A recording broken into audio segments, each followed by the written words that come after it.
അസ്സലാമു അലൈക്കും വറഹ്മത്തുള്ളാഹി.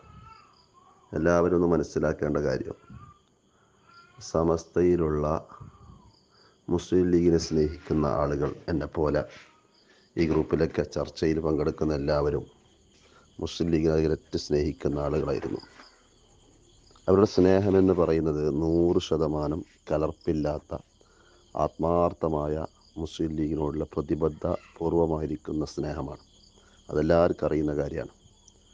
ഞങ്ങൾക്ക് എന്തില്ല, ഇതെന്ത് വന്നാൽ ഈ കാലം അത്രയും എന്ത് പ്രയാസമുണ്ടെങ്കിലും രാഷ്ട്രീയപരമായി മുസ്ലിം ലീഗിനോട് ചില സമയത്തൊക്കെ നയങ്ങളിൽ ചില പ്രയാസങ്ങളും ചില ഇടപെടലുകൾക്ക് വേദനകളൊക്കെ ഉണ്ടാക്കിയിട്ടുണ്ട്.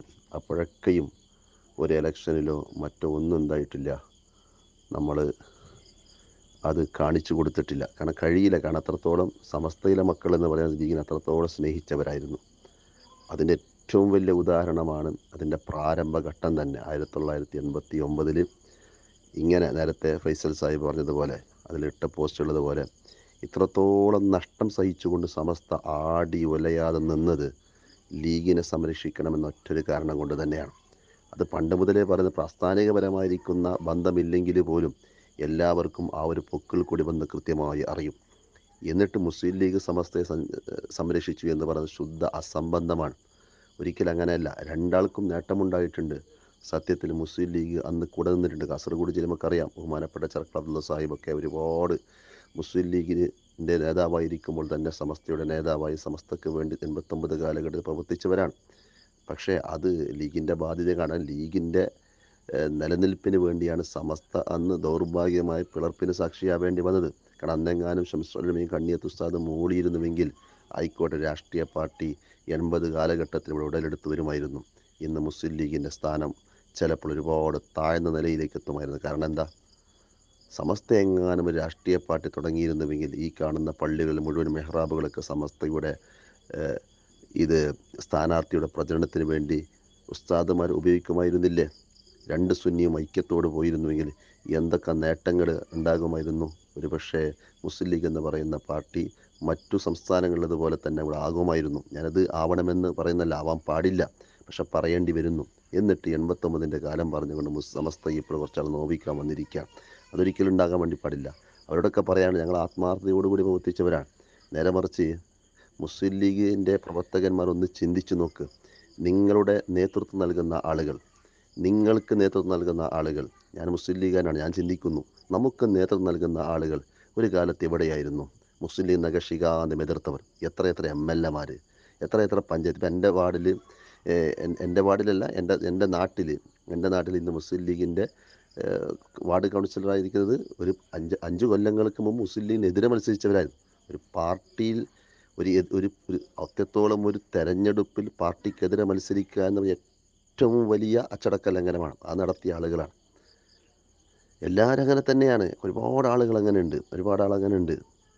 പക്ഷെ അതുപോലെയല്ല. നമ്മൾ നോക്കിയാൽ മതി, ആത്മാർത്ഥത എവിടെയാണ് ഏറ്റവും കൂടുതൽ? സമസ്തയുടെ മക്കൾ തന്നെ ഉണ്ടായത്. ആ ആത്മാർത്ഥതയുടെ നെഞ്ചകത്തേക്കാണ് ചില ആളുകൾ കത്തിവെച്ച് കീറിക്കൊണ്ടിരിക്കുന്നത്.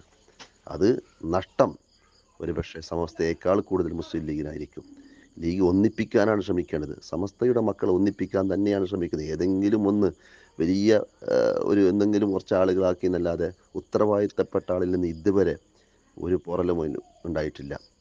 രാഷ്ട്രീയപരമായി മുസ്ലിം ലീഗിനോടുള്ള ആ ഒരു സ്നേഹബന്ധം ഈ തെരഞ്ഞെടുപ്പിൽ പോലും സമസ്ത പ്രകടിപ്പിച്ചതാണ്.